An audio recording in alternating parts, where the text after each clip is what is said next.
The 5-year-old girl looked into her mother's eyes and said something that shocked her. They killed me. I didn't commit suicide. I wrote everything down in the red notebook. Her voice was disturbingly calm. She then began to form sentences that a child would never utter. The child said that in a city she had never been to, behind the bathroom mirror of a house she had never seen, there was a secret compartment. She began to describe a leather-bound diary in this compartment, containing the darkest secrets of America's most powerful men. She talked about presidents and movie sets, silk sheets and phone calls made at midnight. She used words a kindergarten student shouldn't know. He spoke of conspiracy theories and hidden truths. And then he uttered a name that stopped time. My name used to be Marilyn. You are about to witness the documented and most disturbing childhood memory case in modern history. A case that would eventually force the CIA into action. A case that shows some secrets refuse to stay buried even after death. The Richardsons were an ordinary family living in Portland. Their daughter Emma had been a completely normal child until that day. The first incident occurred 3 weeks after Emma's 5th birthday. It was a Saturday morning in April. Emma was sitting at the kitchen table, coloring. The television was on in the background. A documentary about old Hollywood, which David had left on, was playing. A black and white photograph of Marilyn Monroe appeared on the screen for perhaps 3 seconds. Emma's crayon stopped in the middle of a line. She was staring so intently at the television that Jennifer looked up from the stove and glanced at her. "Mom, that woman on television is me." Jennifer laughed, as parents do when children say cute, nonsensical things. "Would you like to be that beautiful, sweetie?" But Emma wasn't smiling. "Number that woman is me when I am Marilyn." These words surprised Jennifer. She turned off the stove and sat down across from her daughter. She studied her face for any sign of a joke or game. There was none. What happened over the next 40 minutes would be written down, recorded, and eventually analyzed by 3 separate child psychologists. Emma began speaking in a flat, matter-of-fact tone about a life that had ended decades before she was born. She described a house in the Brentwood neighborhood of Los Angeles, with a red tile roof and a pool. She mentioned a maid named Eunice Murray. Jennifer had never heard that name before, but she would later learn it was correct. Emma talked about sleeping pills, about feeling constantly tired, about phone calls with someone she called Bobby, who had become a problem for her. But it was the details that turned concern into real fear. Emma described the exact layout of the Brentwood house. She described the guest bathroom on the 2nd floor. She had never seen this bathroom in any photos or documentaries. There was a mirror on the wall in the house, but there is a hidden cavity behind the wall. I put my red notebook and my insurance policy there. Jennifer couldn't make sense of what her daughter was saying. She looked at Emma with anxious eyes. "What notebook, baby?" Emma's eyes were far away. She was focused on something far beyond the kitchen walls.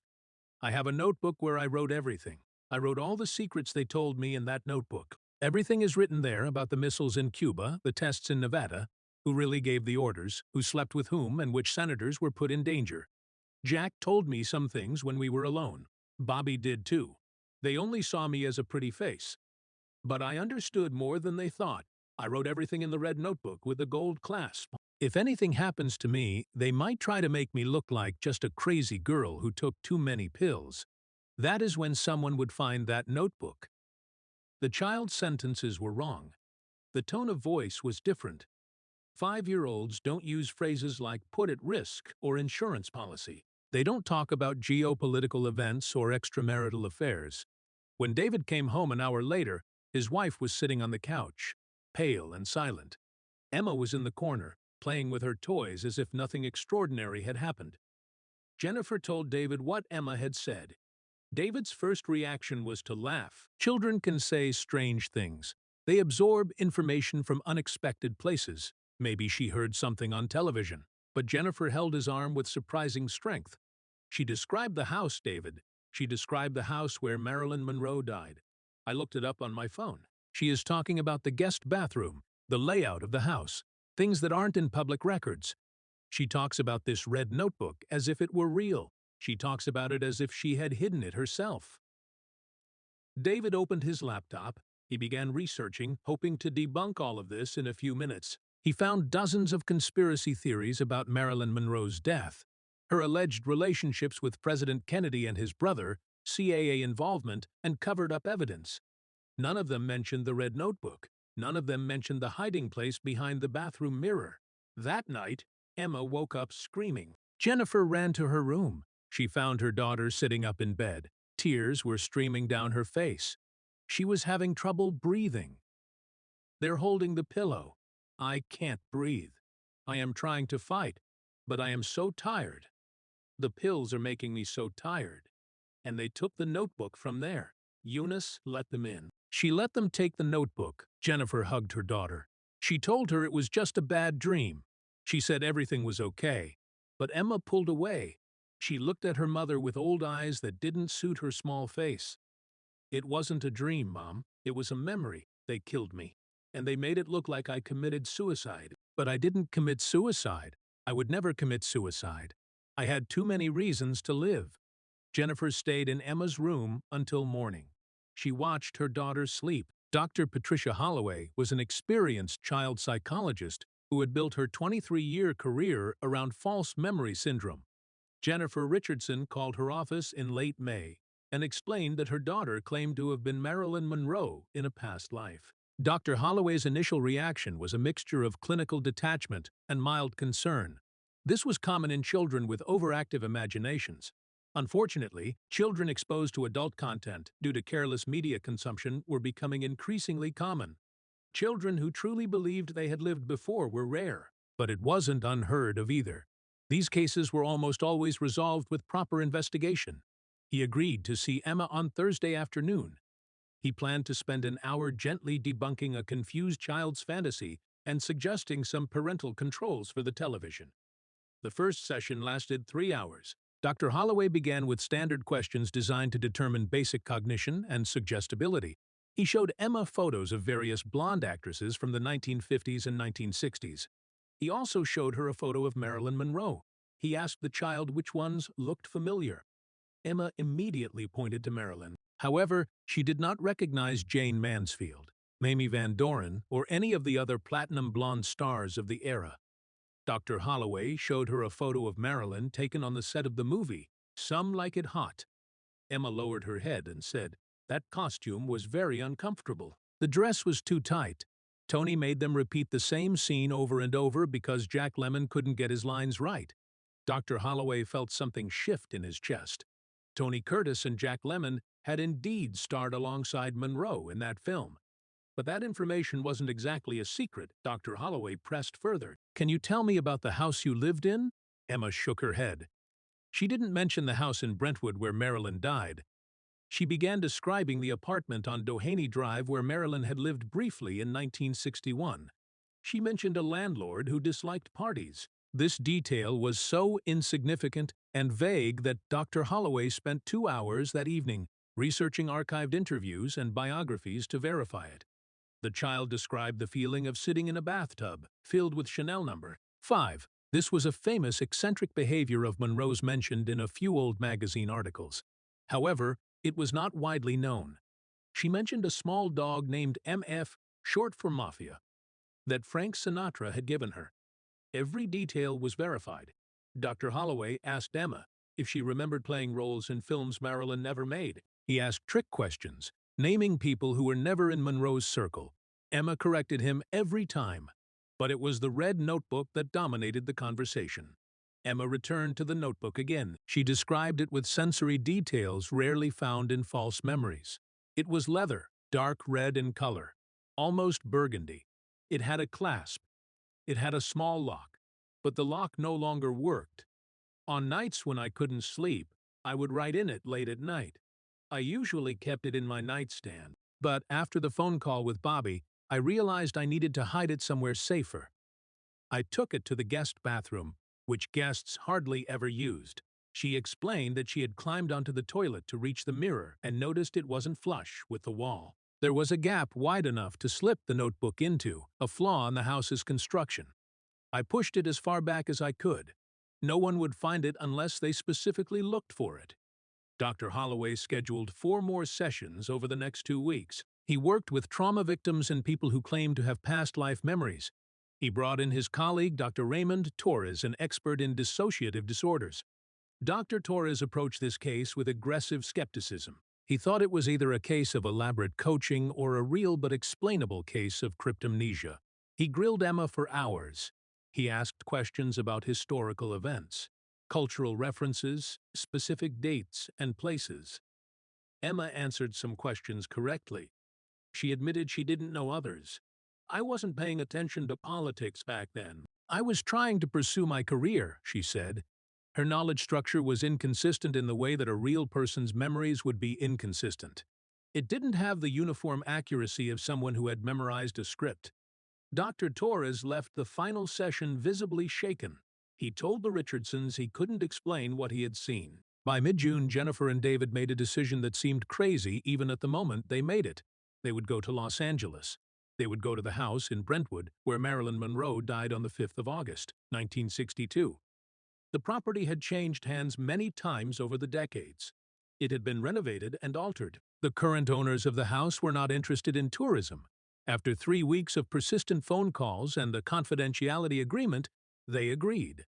Finally, with the intervention of Dr. Holloway, who took a deep interest in the case and used his academic reputation to lend legitimacy to the request, an appointment was secured. The owners agreed to allow them into the house for 1 hour on Saturday afternoon. The family arrived at the house that afternoon after a long, intense journey. The neighborhood was upscale and quiet. It was the kind of place where hedges were meticulously trimmed and security cameras monitored every street corner. The house was smaller than Jennifer had imagined. It was hidden behind high walls and an electric gate. The current owner of the house was a man named Marcus Chen. He greeted them at the gate, clearly reluctant. He had agreed to this visit, but he seemed clearly regretful.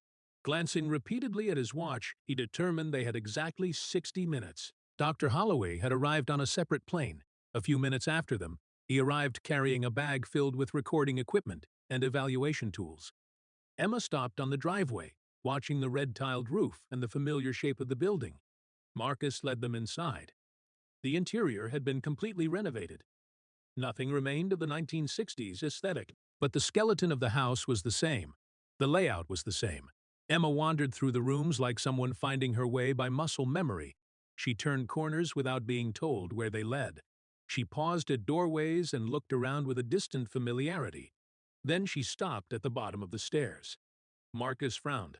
"This is a one-story house." But Emma was shaking her head. Her small hand gripped the banister tightly. "There were stairs here. I remember the stairs. The stairs went upstairs." She paused, a look of bewilderment on her face. David took out his phone. He started searching for historical floor plans. It took him 7 minutes to find an archived real estate listing from 1962.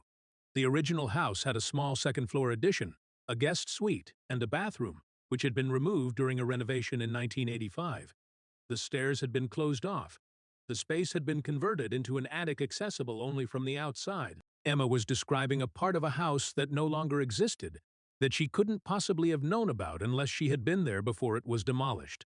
Marcus Chen's face paled. Jennifer's eyes began to fill with tears. Dr. Holloway, his hands trembling slightly, turned on the voice recorder. He asked the question they had come to answer after a 14-hour journey. "Emma, can you show us where the bathroom is? The bathroom that was the hiding place?" Emma walked toward the east wall of Marcus Chen's home office. It was a bright room with floor-to-ceiling windows and a desk made of reclaimed wood. She placed her hand flat against the wall. She slowly ran her fingers across the surface, as if searching for something she couldn't see but could feel. It was here. The bathroom was right here. The mirror was on this wall at about this height. He raised his hand to a height of about 1.5 meters from the floor. The toilet was in the corner. There was a small window overlooking the pool. The tiles were white.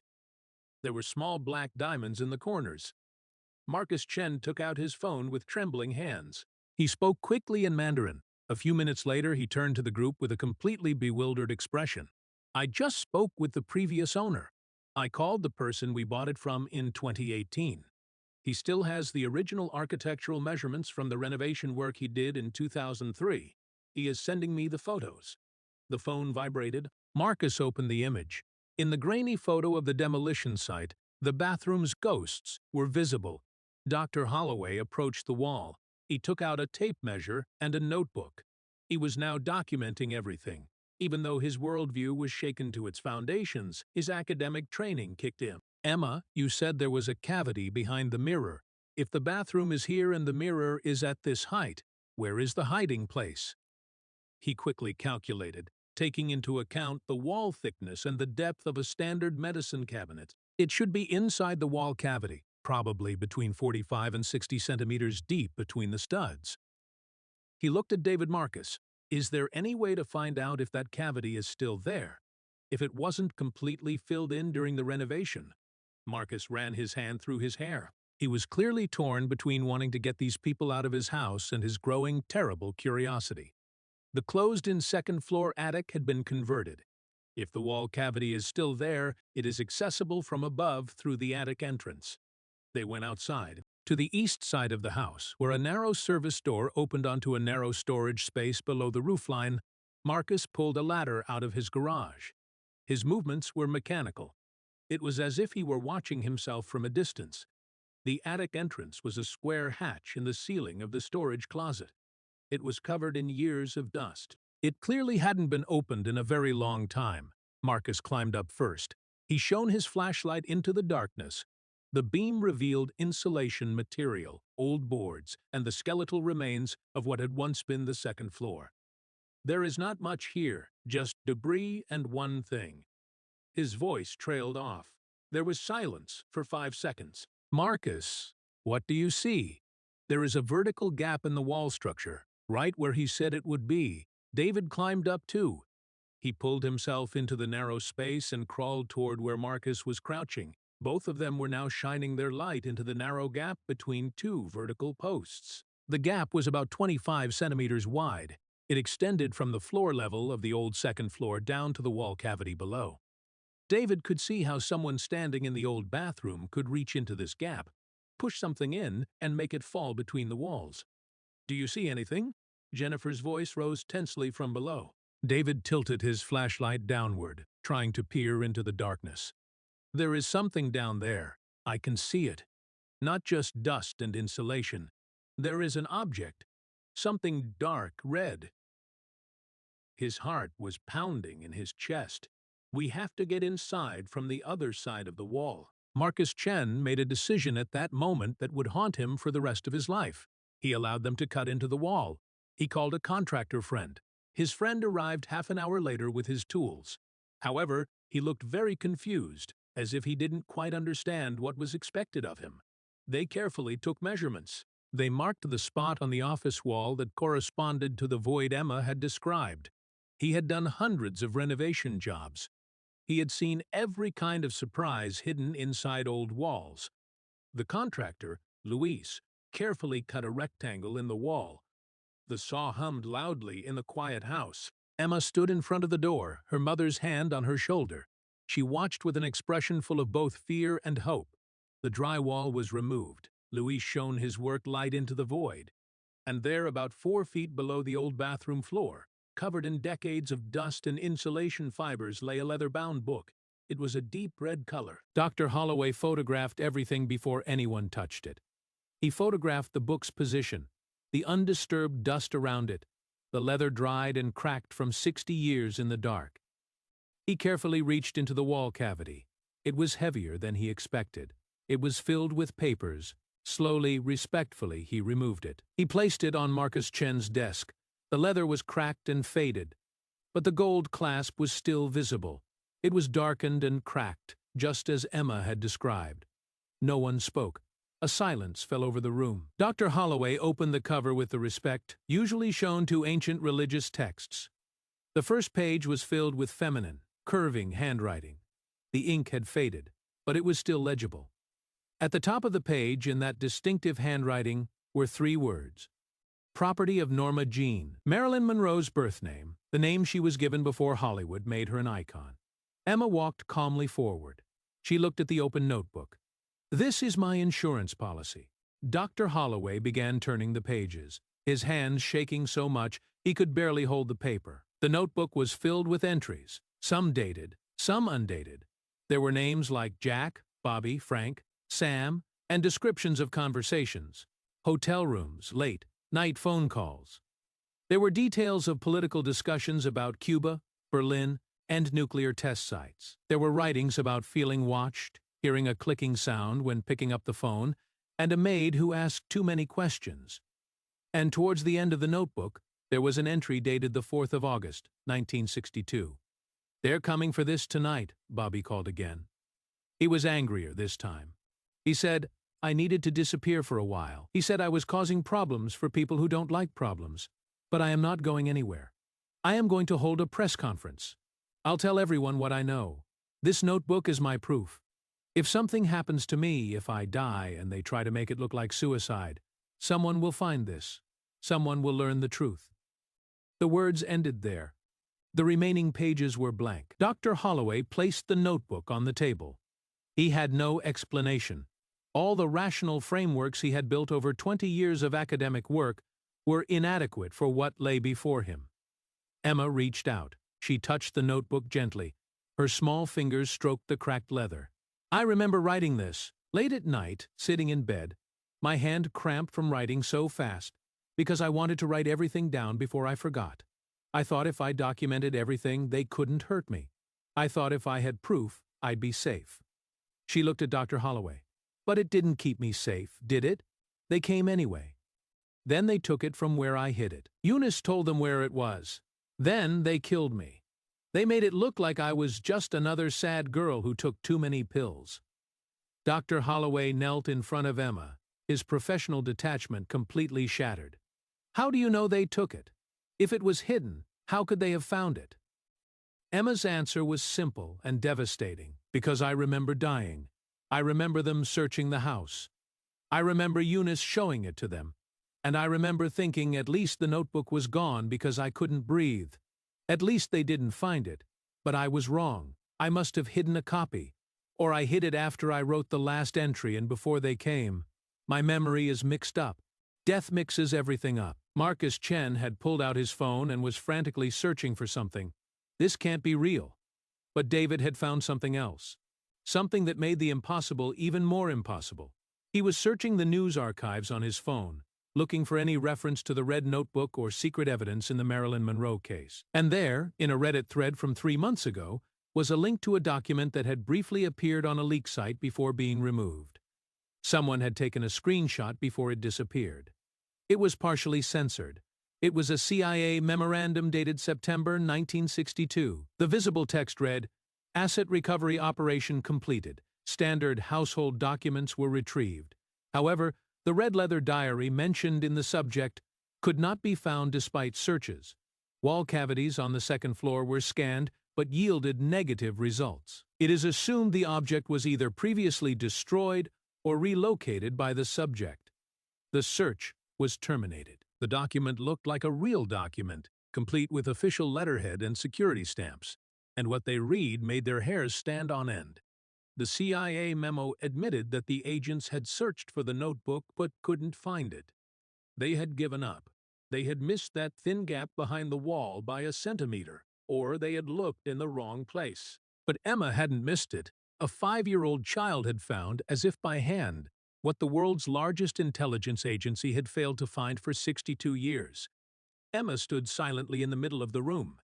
She looked smaller and more tired than she had all day. "Can I go home now?" she asked her mother. "I am really tired." "It is so hard to remember." Jennifer took her daughter in her arms and hugged her tightly, tears streaming down her face, whispering that yes, they could go home, that everything would be okay. But nothing was okay. Nothing would ever be okay again. Because they had found the evidence, the impossible evidence, and now they had to decide what to do with it. 3 days after it was found, the notebook was handed over to the Forensic Document Examination Team at the University of California, Los Angeles. The analysis took 6 weeks. All the tests conducted by paper, ink, and handwriting experts confirmed the seemingly impossible. The notebook was real. News agencies in Japan, Germany, and Brazil published stories on the subject. The American media remained largely silent, with the exception of a few short stories that treated the news more as a curiosity than a real mystery. The CIA issued a one-sentence statement through a spokesperson. We do not comment on claims regarding historical operations or materials that may or may not be related to the agency's activities. The carefully chosen words of the statement spoke volumes. They were not denying the memorandum's authenticity, only refusing to discuss it. Emma Richardson returned to her ordinary life in Portland. Dr. Holloway continued to work with Emma in weekly sessions. He documented how her memories of Marilyn faded as she grew older. By her 6th birthday, Emma's memories had become less vivid, more dreamlike. The contents of the notebook, if fully verified and published, would have profound implications that could rewrite certain parts of American political history. Perhaps that is why it will never be fully verified or published. Dr. Raymond Torres published an article titled The Richardson Case, an analysis of the phenomenon of unexplained childhood memories in the Journal of Consciousness Studies. Emma is now 11 years old, living in a different state under a different name.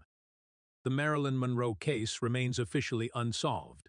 Despite decades of alternative theories and evidence supporting murder suspicions, her death is still classified as a probable suicide. Do you believe that Emma Richardson truly carries Marilyn Monroe's memories? That this consciousness somehow transcended death and carried the information across lifetimes? Their stories are waiting to be told.